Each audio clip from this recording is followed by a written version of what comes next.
hay que abordar temas desde un punto de vista intrínsecamente metodológico, el factor de descomposición de nuestro espíritu hispano. El espíritu hispano se ha logrado amalgamar, fraguar desde las convergencias de diferentes orígenes que conforman esa fragua constituyente de nuestra cultura y nuestra antropología. Fueron muchos los pueblos que pasaron por un lugar que es geopolítica y estratégicamente fundamental, que es España. Por aquí pasaron fenicios, cartagineses, griegos, romanos, musulmanes. Y en ese crisol se formó nuestro espíritu, por el aditamento, la acumulación de todos esos factores constructivos de convivencia. Pero no siempre fue posible la convivencia. Fue posible la convivencia mientras el respeto a la dignidad humana, como elemento constituyente de la ontogenia humana, y a eso le llamamos humanismo cristiano, de respeto a la dignidad de las personas, mientras eso fue posible, la convivencia fue posible. Dejó de ser posible cuando alguno de esos componentes de los rasgos de nuestra hispanidad se conformaron como un todo totalitario que obligaba al resto a pasar por sus paradigmas. Tal es el caso del Islam en su invasión. No fue una invasión de confluencia, de convergencia, no, porque el Islam tiene en sus mandatos del Corán el triunfo sobre el gentil, el dominio, el control, el sometimiento. Por tanto, tanto ellos como el mundo hebreo, que también en su espíritu está no la persuasión, no la convicción, no la pedagogía respecto a los valores de su religión, el convencimiento. En su espíritu, en su sentido, está la conquista, el logro, el dominio. Y cuando eso ha ocurrido, ha llegado la confrontación. Y por eso la unificación de los reinos con Isabel la Católica y Fernando, para conformar una unidad religiosa y una unidad política, que diera lugar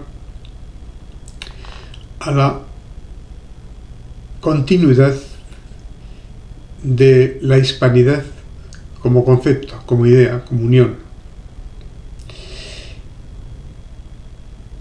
Ello obligó al mundo judío a convertirse para asumir las leyes, las normas, las reglas de esa comunidad hispana, para asegurar que no hubiera conspiraciones entre islámicos, caso de los moriscos, y judíos, para de nuevo, como ya intentaron sucesivas veces, reconquistar un territorio perdido. Un territorio que conformó una forma de ser, bajo el prisma católico. Y eso se trasladó a su expansión hacia el Atlántico, hacia Oriente y hacia África, en aquellos territorios civilizados, no conquistados, civilizados.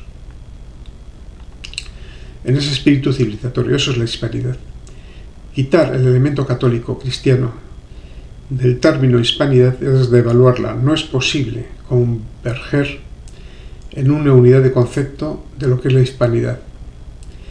Podría ser un acuerdo de convivencia para reconstituir la hispanidad, pero tarde o temprano eso se rompería. No obstante, no es desechable aquellos elementos panteístas, agnosticistas, que quieran convivir en un espacio que se llama hispanidad. No sería imposible, pero para eso se necesitaría respeto, convivencia, no imposición. Elemento constituyente de una fórmula de coexistencia. Y lo que ha hecho, y esto lo traemos a colación de la hispanidad, lo que ha hecho el gobierno de Sánchez y sus acólitos, que no creen en esa unidad hispana porque en su gen, en su espíritu, en su propósito está romperla, no arramasarla, unirla, sino fragmentarla, atomizarla, balcanizarla, someterla mediante descomposición. No es posible una convivencia así. ¿Qué es lo que ha hecho con la ley de memoria democrática? La ley de memoria democrática es exactamente eso, la persecución del que no asume una parte de la verdad, no la verdad en su conjunto.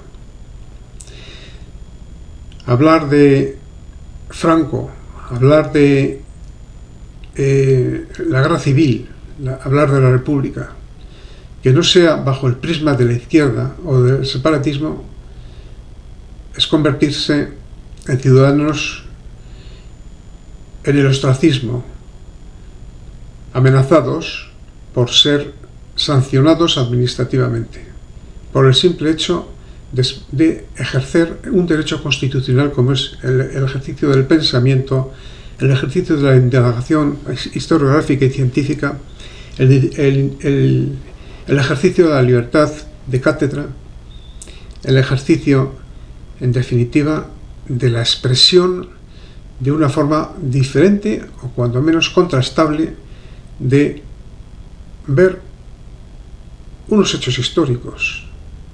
Y eso está generando, desde el punto de vista de los gestores de esa ley de memoria democrática,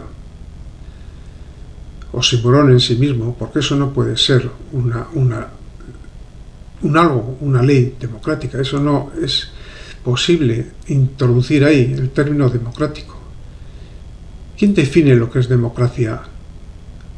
¿Quién define? ¿Cómo se define? Definimos a Largo Caballero como gestor de democracia, sí, abogaba por la guerra para lograr la revolución. Es democrático el asesinato que se cometió en la Segunda República del jefe de la oposición, de José Calvo Sotelo, o de José Antonio Primo Rivera, o de otros, Ramiro de Meztu, por cierto, Ramiro de Meztu, cuya única razón que se le puede exponer, si es que es razón, es terrible, es que él fue un libre pensador que hablaba de la hispanidad, como lo estoy hablando yo. Eso es motivo de dispararle un tiro en la cabeza. Entonces, ¿de qué democracia estamos hablando? Aquellos que en nuestra obligación de buscar verdad sobre los hechos, sacamos a relucir hechos soportados en fuentes, en documentos, en hechos reales, contrastados, verificados, demostrados, sentenciados por jueces que a lo mejor pueden ser discutibles o discutidos, pero los hechos están ahí, el ejercicio del probatorio de los hechos también El hecho de hablar de eso ya se supone estar al margen de la ley. Pero lo más grave de todo esto es la vuelta otra vez a las dos Españas, las Españas encentradas.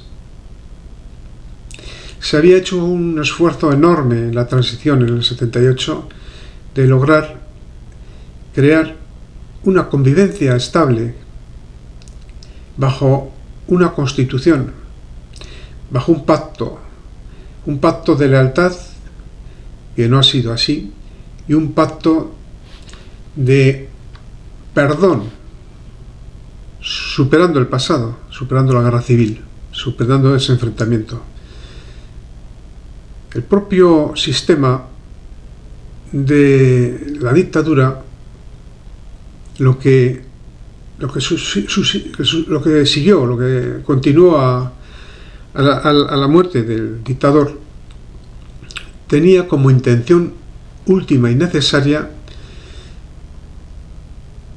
crear las condiciones para que todos conviviéramos en paz, pudiéramos ejercer nuestras formas de pensar, de vivir, nuestras cosmovisiones particulares y nuestras fórmulas y propósitos para sacar el país adelante. No podíamos llegar otra vez al enfrentamiento. Había que llegar a una reconciliación. Eso legitimó y dio valor a esa Constitución y le hizo referencia fundamental en todo el mundo internacional de paso de una situación complicada a otra situación en la que todos conviviéramos en paz y libertad, bajo el espíritu de una Constitución que preservaba la unidad de España y dejaba a cada uno el ejercicio de sus convicciones, sin sometimiento a otras ejercidas de manera oficial, como es el caso de ahora, con la Ley de Memoria Democrática. Es terrible porque se rompe ese espíritu de concilio, de conciliación y de resolución de resquemores, odios anteriores. Y quienes sucedían, como yo, aquellos tiempos de la dictadura, deseábamos eso, aspirábamos eso y estamos alegres, estamos contentos, estamos felices, estábamos entusiasmados por la Constitución, porque se abrían tiempos de prosperidad, de desarrollo económico y de convivencia. Pero las cosas no han ido así. Primero ETA, después los totalitarismos separatistas, después una izquierda que se ha desviado de sus propósitos iniciales y está volviendo a la exacerbación del reclamo revolucionario, recordándonos a fórmulas anteriores.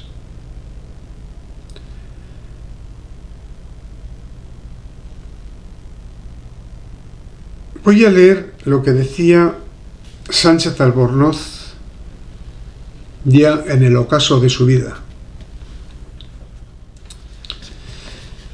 Decía, página 1386 de sus dos gruesos volúmenes de España, un enigma histórico, ya en el ocaso de su vida, decía: es hora de que esas dos Españas dejen de mirarse con odio, como fuerzas enemigas, unilateralmente responsables de los males de la patria común, sin posible concordia, y a lo que creen obligados en interés propio o en interés de la España única, a la supresión de la facción hostil y culpable. Histórica y vitalmente ninguna está libre de imposibilidad ni de responsabilidad. Y vital e históricamente son complementarias. No es imposible su pacífica y jurídica convivencia, y su doble perduración como normales proyecciones de concepciones humanas diferentes no sólo debe constituir un acicate provechoso para el necesario equilibrio vital e histórico de la España futura, es para él indispensable. Ay de las dos Españas y de la España única si prolongásemos el tipo de tragedia que hace más de un siglo las aparta, y aún más si una de ellas fuese definitivamente aniquilada.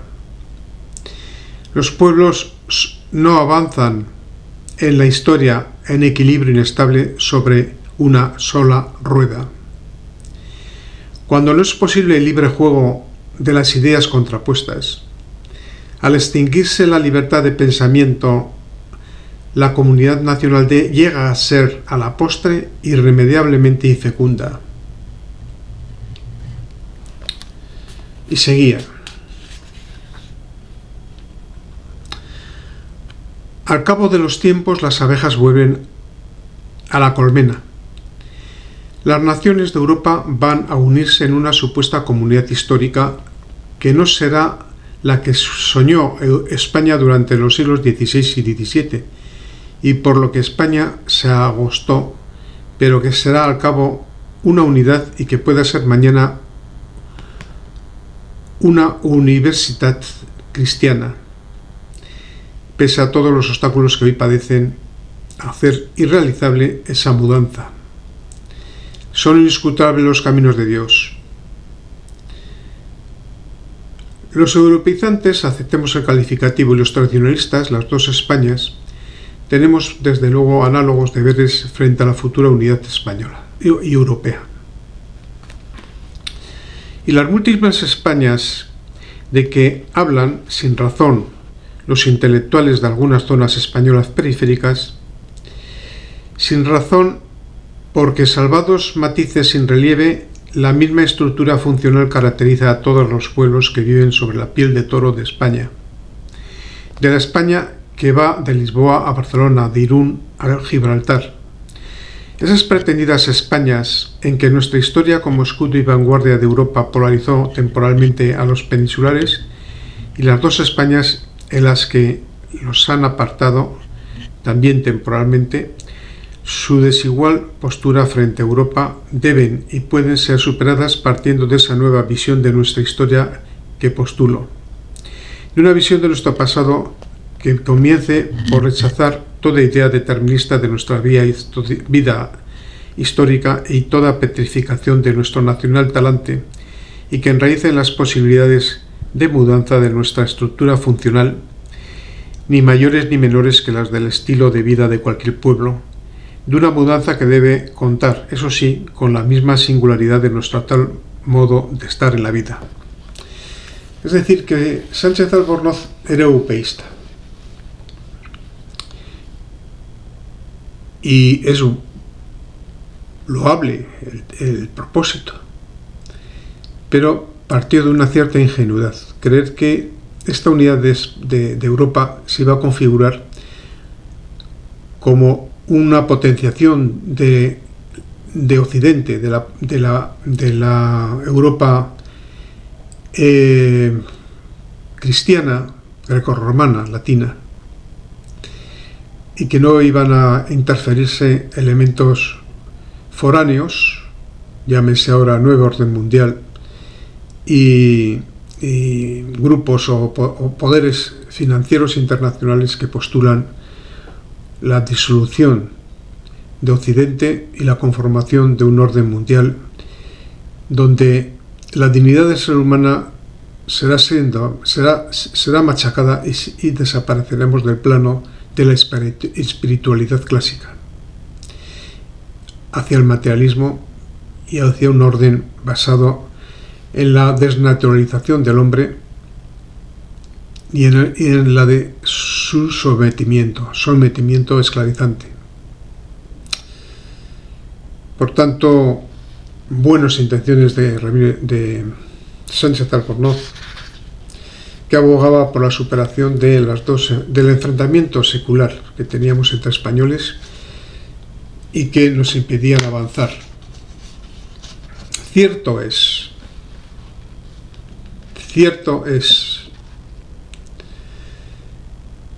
pero son muchas las fuerzas que tratan de desmembrarnos, como desmembraron la hispanidad.